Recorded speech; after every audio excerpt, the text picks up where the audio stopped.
Hello. Welcome to another episode of the Mason Movement podcast. My name is Bee. And I'm Jessie. And we're back on another Tuesday. Here we are. Yeah, so today's episode's gonna be about I broke no contact.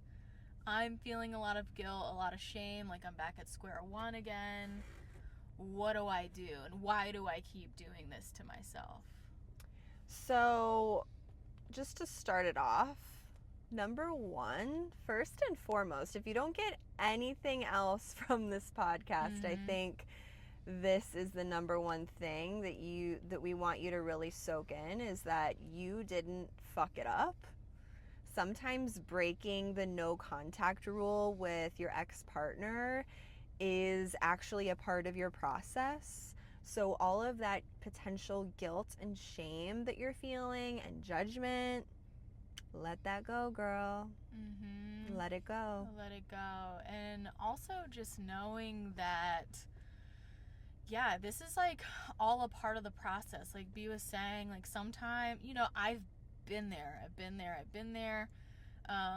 When I knew this person was not good for me and it wasn't like the right fit, but you keep going back and it's not really closure that you're looking for, it's validation. You want to know, like, is this person like feeling what I'm feeling? Are they just as upset as I am? Do they miss me? Like, you selfishly kind of want to know, like, yeah, I want them to be down and out like I'm down and out right now. And you want to know that, like, you didn't waste your time. Like, I think it's easy to get into that thought process of, like, oh, I just, like, totally wasted my time. But I don't think love is ever a waste of time. And I have had that thought process before where I've been like, oh, like, I gave all my love to this person who didn't deserve it. But, like, that's totally not true. I think every person that we meet and that we're with for, a time in our lives, like, they needed that love from us, and it's never wasted, and vice versa. Right. And, if we're talking about like abusive relationships, like especially, like, okay, I think a lot of people that maybe haven't experienced any form of abuse always ask, well, why does she keep going back? Like, I don't understand. They treat you like shit. Like, why do you keep going back? So just to like bring in some science, some neuroscience, just a little bit, our brains actually like want to carry out the trauma. So like if we go through a traumatic event, let's say we get abused, and we go back to that abusive partner, it's not because we're consciously like, oh, I just want to get abused again. Like, no, it's not that simple. It's like our brains are actually wired to sort of subconsciously like carry that out because we're looking to like close that loop. We're looking to complete it. We're looking to heal it in some sort of way. We're not consciously thinking this, but this is something that happens with the brain and the body, and that's why it keeps looping, because we're like going back. Like, I've been there. Like every weekend I was fighting with my, at the time, abusive partner. Every weekend the cops would get called and we would have to separate, and then I'd be back right on Monday. Okay, here we are, we're good all week. And then every weekend when we would drink a lot, the abuse would happen, cops would get called, and then back on repeat like clockwork, like Groundhog's Day. Monday, okay, we're back together.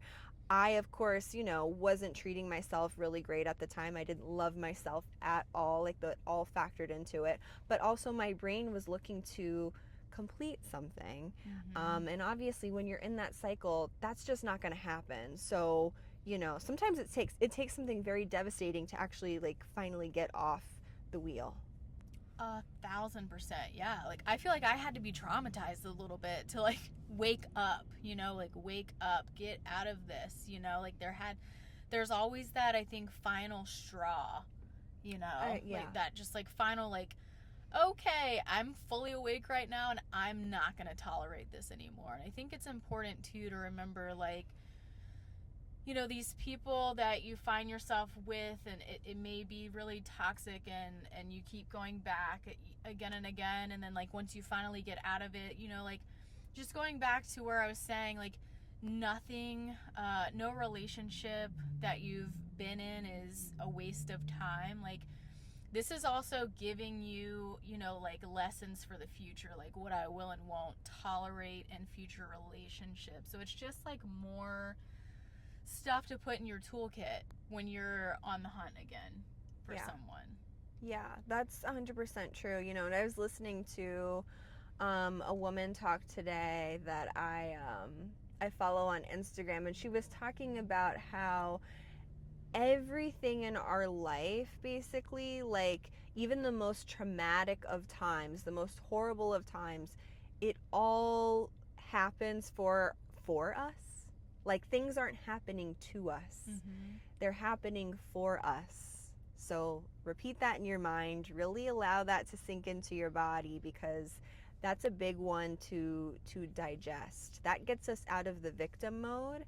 And I think once you get maybe into, like, at least for me, when I got into a more stable, like safe, healthy place, I was able to look back at all of the trauma that I had endured, the darkest times of my life, and I could see, oh my gosh, like all of that happened for me. Mm-hmm. That happened to make me the woman that I am today. And I absolutely love the woman that I am today. Like, I would not change anything if I could. Like, if someone gave me a magic wand and was like, hey, do you want to like erase all of these terrible things that happened for you?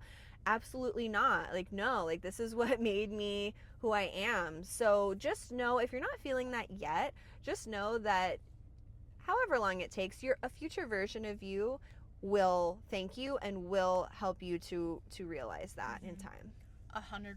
Like, I can look back. I'm so glad that you said that, because I look back and I think it's easy to get hard on ourselves and maybe feel a little shame when we look back at past relationships and we're like, what was I thinking? Like, what? Like, this person?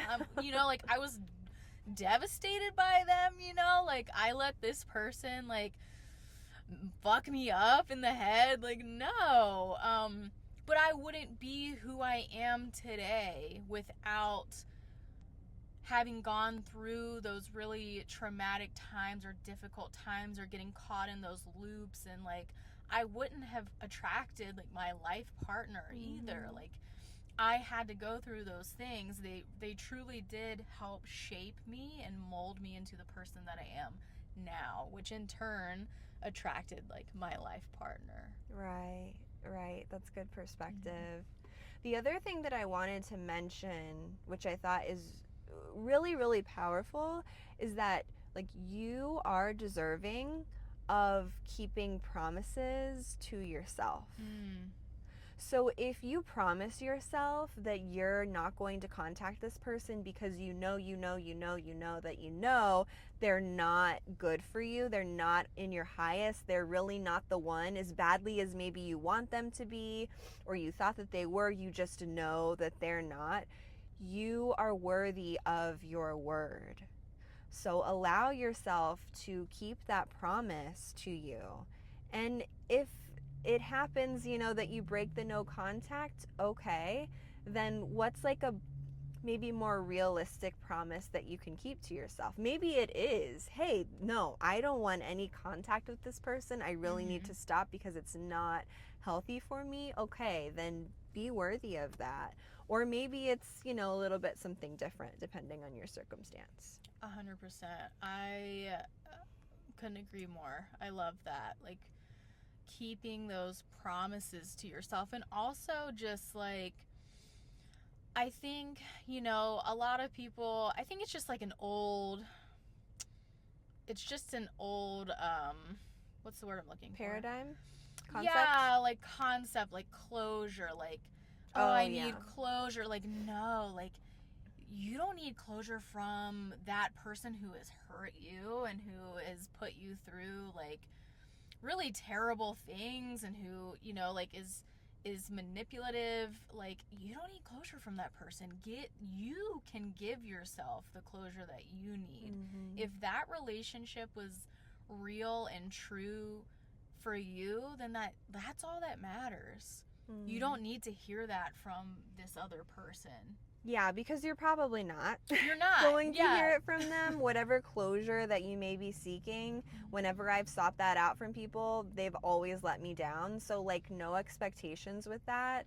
You know, perform your own letting go ceremony. Do some sort of like cool witchy ritual where you like take a bath and release all of that, where you like burn some shit and let it all go. You provide the closure for yourself, you know. And I feel like I learned that the hard way. Like, I feel like I, with my ex, I kept wanting to, like, I always broke the no contact so much. Like, even when I was not with that person, there was a part of me that like kept returning back. I don't really know consciously why. I think it was just that loop I was trying to close, or maybe there was a part of me that thought we could be friends.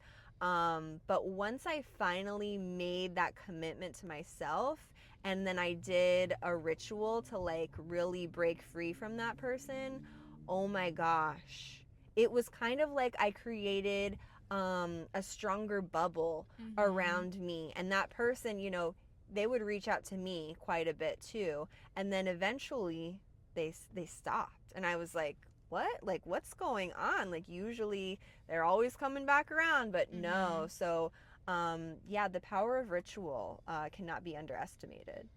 I highly recommend burning stuff.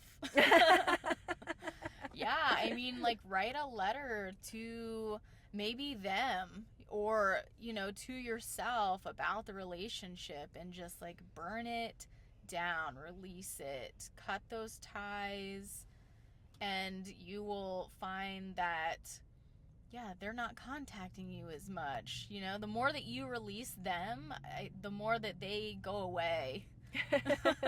Truly, like, that's been my experience. And I think the more that you cling on, the more they're gonna keep reappearing in your reality.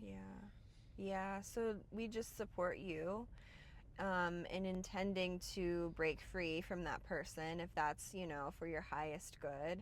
And, you know, give yourself grace and keep your word to yourself, because you deserve that. Amen. Awesome. Well, I really appreciate today's topic. This came in from someone from our Instagram, so this is really cool to chat about. If you want to like chat more about these topics and just so many other things that like queer women go through, we actually have a school. So you can download the school app and find the Mason Movement and join our community. You get a 7-day free trial, and we have obviously an awesome queer woman community, but also we have a 21-day Go Love Yourself challenge. We have live group coaching calls, and we also have monthly embodiment practices that we upload. So we just have so many goodies on there. We also have like something really exciting coming in February that only our school members will get access to. So check us out. Yeah, and stay tuned.